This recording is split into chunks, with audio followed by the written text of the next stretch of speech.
All of us worry about something, isn't that true? Every single one of us knows what it feels like to toss and turn at night. Our mind racing 1,000 miles an hour, trying to figure out how things are going to work out. We worry about our families, our finances, our jobs, our health, our future. Our future? Sometimes we even worry about things that may never even happen. And the reality is this: worry is essentially a control issue. Think about it. Worry is us trying to control the uncontrollable. It's our attempt to grab the steering wheel of life when we were never meant to drive in the first place. We're trying to manage what's outside of our reach, and all worry ever does is drain us. Here's a simple definition of worry. Bottom line, worry is trying to control the things you really can't control. You try harder, you think longer, you obsess over the what-ifs. But in the end, it doesn't solve anything. It never adds peace, but in the end, it doesn't solve anything. It never adds peace. It only steals it. That's why Jesus looks at his followers and asks that piercing question, why do you worry?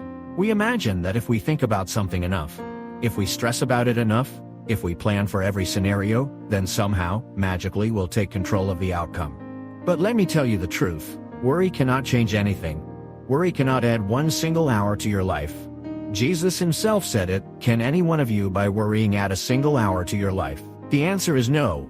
Now here's the interesting thing. Right out of the gate, Jesus says something very curious about worry.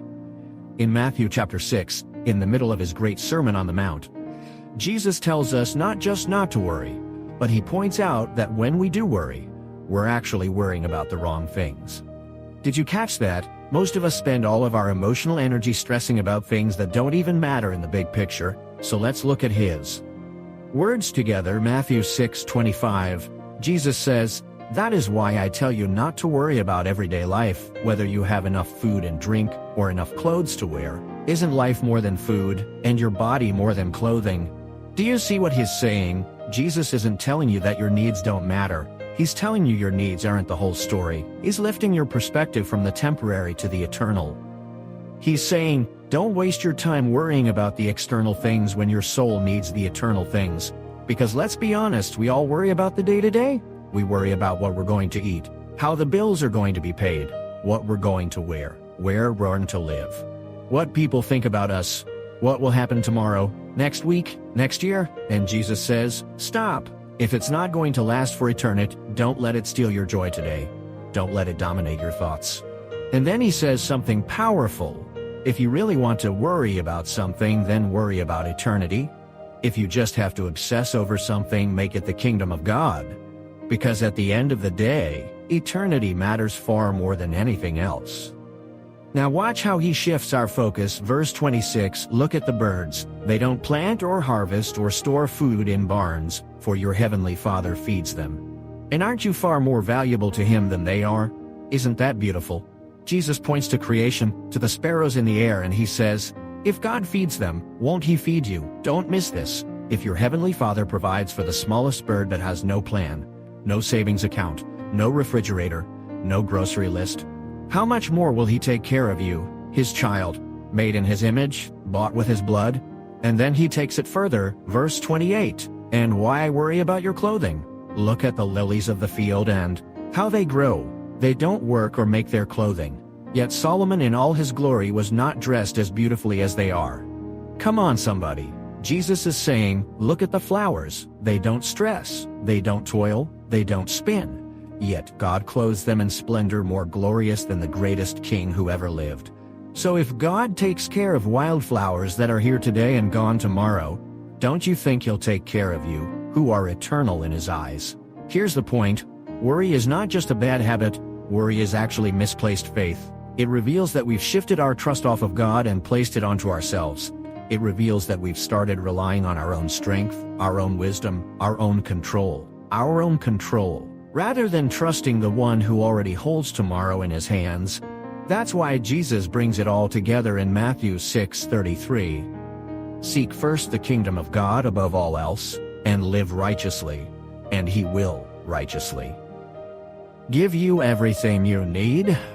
That's the antidote to worry. Put God first, keep him at the center, make his kingdom your priority, because worry will always creep in the moment God slips out of first place. And then Jesus gives one more secret in verse 34. So don't worry about tomorrow. for tomorrow will bring its own worries.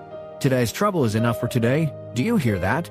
Jesus is saying, live one day at a time. Don't borrow tomorrow's problems today. Don't open your umbrella until it's actually raining, because most of the things we worry about never even happen. Rick Warren said it best, there are 2 days you should never worry about, yesterday and tomorrow. Isn't that good? Yesterday is gone, tomorrow isn't here yet. The only day you can live is today. So here's my question, what are you worrying about right now? What's been weighing heavy on your heart? Is it money? Is it your health? Is it your family, your job, your future? Is it your family, your job, your future? Whatever it is, hear me, God is bigger, God is faithful, God is your provider. Don't carry that weight out of here today. Don't walk away with your stomach tied in knots. Your heart racing, your mind filled with fear. You can't control it, but your Father can. Give it to Him today, because when you put God first, you can stop worrying and start living.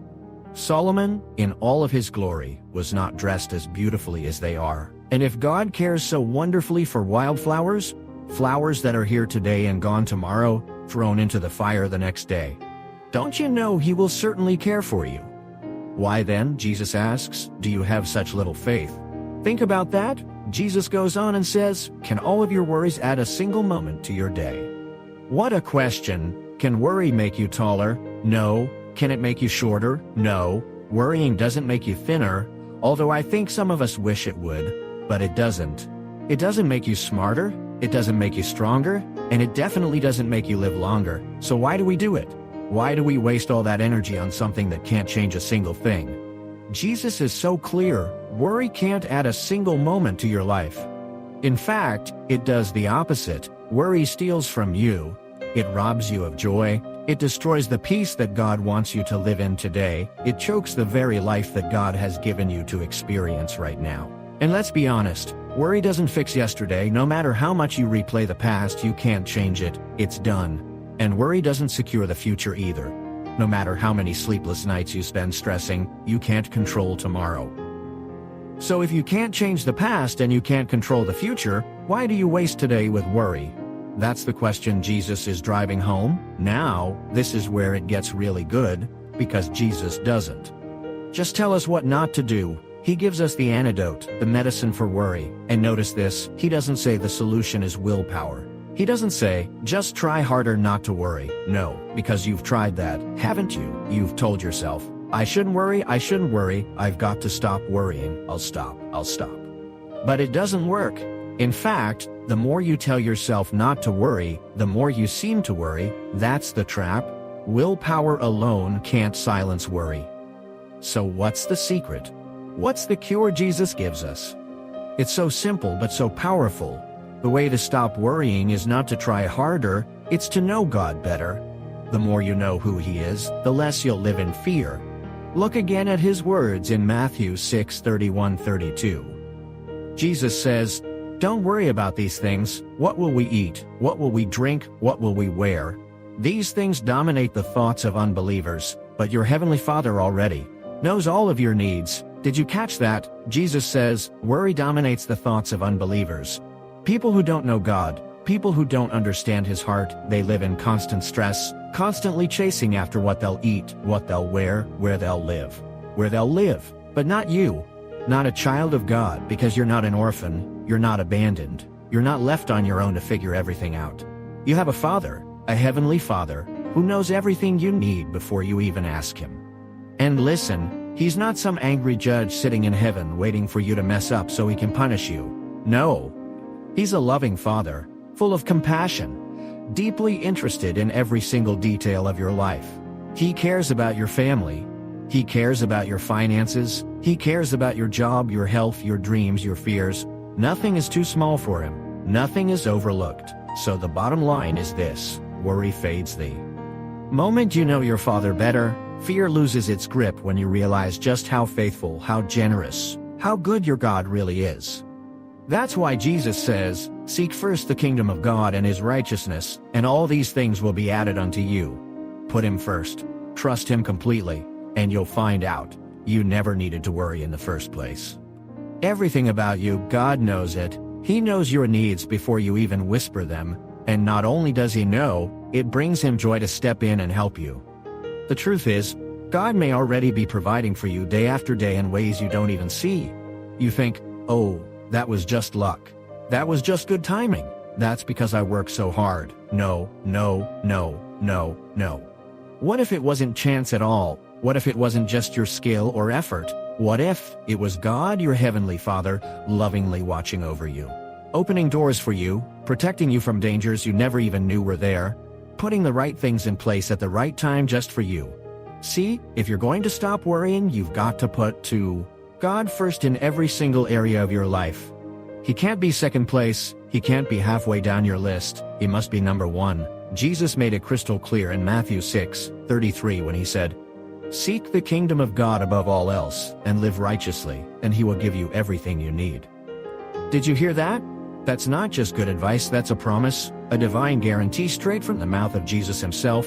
He's saying, if you put God at the very center of your life, if you will seek his kingdom first, everything else will fall into place. But here's the problem. Anytime you take God out of the center and you put something else there, even something good, you set yourself up for worry. It doesn't matter what it is, money, career, family, relationships, success, comfort. If you make it the most important thing, if you elevate it above God, you will live in anxiety. Why? Because worry is always a sign of misplaced priorities. It's a signal that maybe God has slipped from first place in your life. Maybe he's not second or third anymore. Maybe he's dropped all the way down to 10th or 12th place. So let me ask you, what's number one in your life right now? What sits at the very center of your heart? What is it that if you lost it, you'd feel like life had no meaning? Be honest with yourself. Because whatever takes that central place will either protect your peace or destroy it. That's why Jesus said, seek first the kingdom. Prioritize the eternal. Prioritize the eternal. Prioritize the eternal. Put God above everything else. And when you do, he promises he will provide, even in a drought. Jeremiah 17:7-8 declares, "Blessed is the one who trusts in the Lord. They will be like a tree planted by the waters, that sends its roots out by the river. It does not fear when heat comes, its leaves are always green. It has no worries in a year of drought and never fails to bear fruit." Did you catch that? Even when everything around you looks dry and hopeless, God will still sustain you. But Jesus doesn't stop there. He gives us another secret weapon against worry. In Matthew 6:34, he says, "Don't worry about tomorrow, for tomorrow will bring its own worries." Today's trouble is enough for today. Oh, I love that. Jesus is basically saying, stop dragging tomorrow's problems into today. Don't open your umbrella until it actually starts raining. Because when you worry about tomorrow, you miss what God is doing in your life today. Rick Warren once said, there are 2 days you should never worry about, yesterday and tomorrow. Yesterday is gone. You can't change it. Tomorrow isn't here yet. You can't live in it. The only day you actually have is today. And if you spend today worrying about tomorrow, you rob yourself of the joy, the peace, and the blessings God wanted you to experience right now. Yes, it's wise to plan for tomorrow. You should plan, but hear me, planning and worrying are not the same thing. Planning is preparation. Worry is fear. And fear is a thief. It will rob you blind. It will steal your joy, your peace, your strength.